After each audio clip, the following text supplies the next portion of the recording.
Vatican News. Desde la Ciudad del Vaticano, informativo vespertino.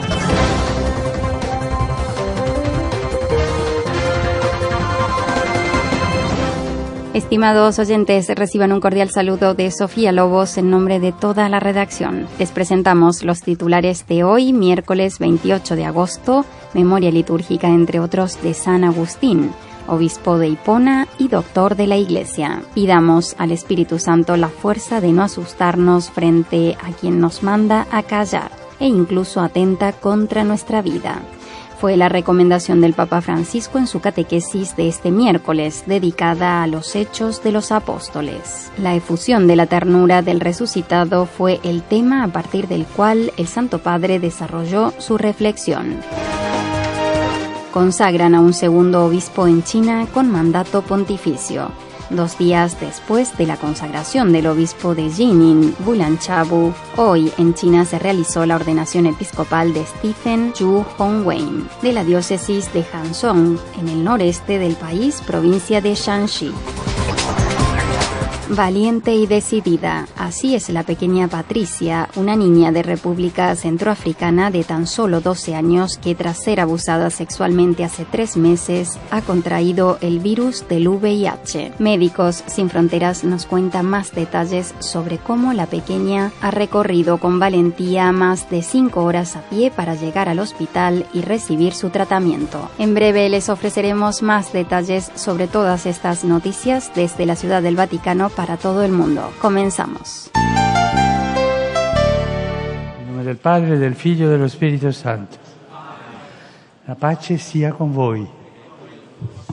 Obedecer a Dios antes que a los hombres, pedirle al Espíritu Santo la fuerza de no asustarnos frente a quien nos manda a callar, nos calumnia e incluso atenta contra nuestra vida, pedirle que nos fortalezca interiormente para estar seguros de la presencia amorosa y consoladora del Señor a nuestro lado. Fue la recomendación del Papa Francisco en su catequesis en el miércoles 28 de agosto, dedicada a los Hechos de los Apóstoles. La figura de Pedro, que lleno del Espíritu del Señor pasa entre los enfermos caminando y sin que él haga nada su sombra se convierte en caricia sanadora, efusión de la ternura del resucitado, fue el tema a partir del cual el Santo Padre desarrolló su reflexión. El pontífice se refirió a la comunidad eclesial que se describe en el libro de los Hechos, que vive de tanta riqueza que el Señor pone a su disposición y que experimenta un crecimiento numérico y un gran fermento a pesar de los ataques externos. La vitalidad de la primera comunidad eclesial es demostrada por el apóstol Lucas en lugares significativos como, por ejemplo, dijo el Papa, el pórtico de Salomón en donde se encontraban los creyentes. Nel capitolo 5 degli Atti, la Chiesa nascente si mostra come un ospedale da campo.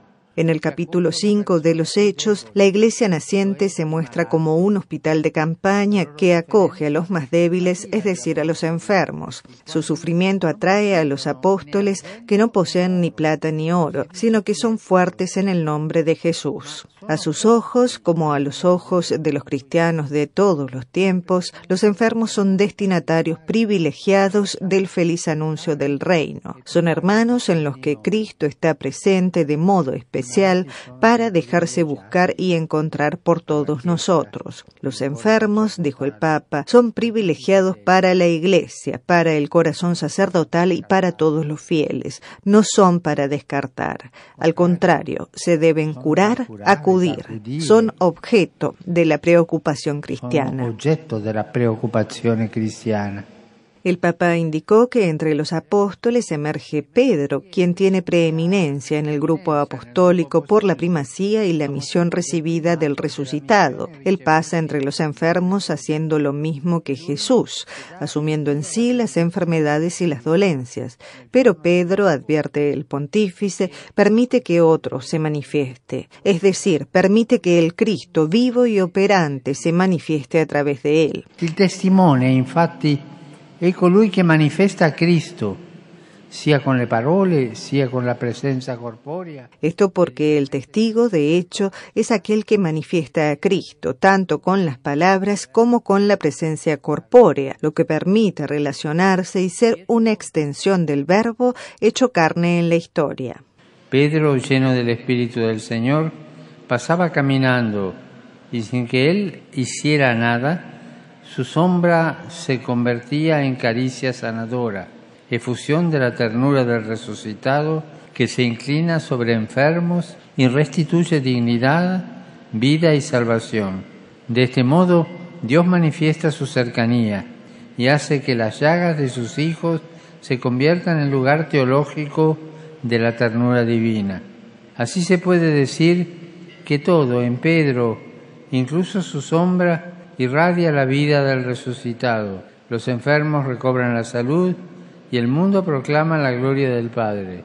Y puesto que el primer apóstol es figura de la Iglesia, su sombra evoca la de la Iglesia, que sobre la tierra pone en pie a sus hijos y los destina a los bienes del cielo, sin temer obedecer a Dios antes que a los hombres. El Papa recordó asimismo que la acción sanadora de Pedro despierta el odio de los saduceos que encarcelan a los apóstoles, les prohíben enseñar. He aquí que Pedro responde entonces ofreciendo una clave de la vida cristiana, a saber, obedecer a Dios en vez que a los hombres. Io obbedisco a Dio prima che gli uomini. È la grande risposta cristiana. Yo obedezco a Dios antes que los hombres. Es la gran respuesta cristiana. Esto significa escuchar a Dios sin reservas, sin reenvíos, sin cálculos. Adherirse a Él para ser capaces de una alianza con Él y con aquellos con los que nos encontramos en nuestro camino.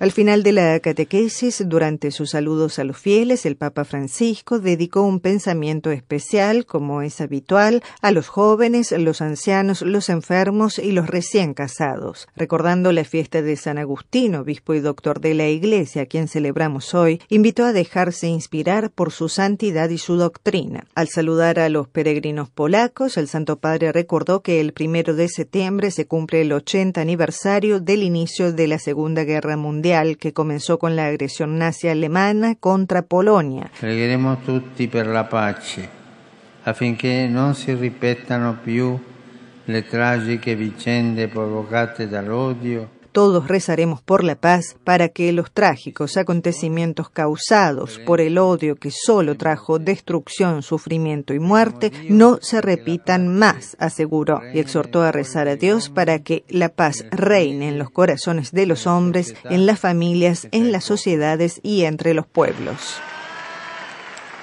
Pidamos de forma constante la fuerza del Espíritu Santo para llevar a todos la presencia amorosa y consoladora del Señor que camina a nuestro lado. Que el Señor los bendiga.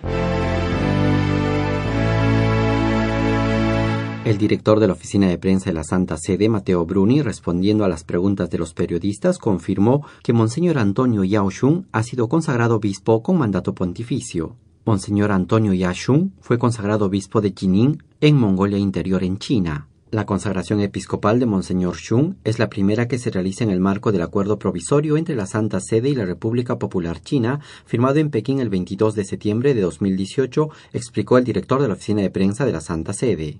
Durante la ceremonia se mencionó el mandato del Papa Francisco, dijo el obispo Paulo Meng. Así lo dio a conocer el Global Times en un artículo sobre la ordenación en el cual se reportan varios comentarios positivos. En el periódico chino, el obispo dijo también que la ceremonia tuvo lugar en un ambiente solemne, armonioso y ordenado. Por su parte, Monseñor Yao Xun eligió como lema episcopal «Misericordiosos como el Padre», las mismas palabras que las del Jubileo de la Misericordia querido por el Papa Francisco. La formación de Yao Xun, que ahora tiene 54 años, tuvo lugar en el Seminario Nacional de Beijing, luego la especialización en liturgia también en el extranjero, en los Estados Unidos y en las Filipinas. Estudió en la Universidad de San Juan de Nueva York y en el Instituto de Liturgia Pablo VI en Malaybalay. Después de regresar a China, continuó enseñando liturgia en el Seminario Nacional de Beijing, donde también fue director espiritual.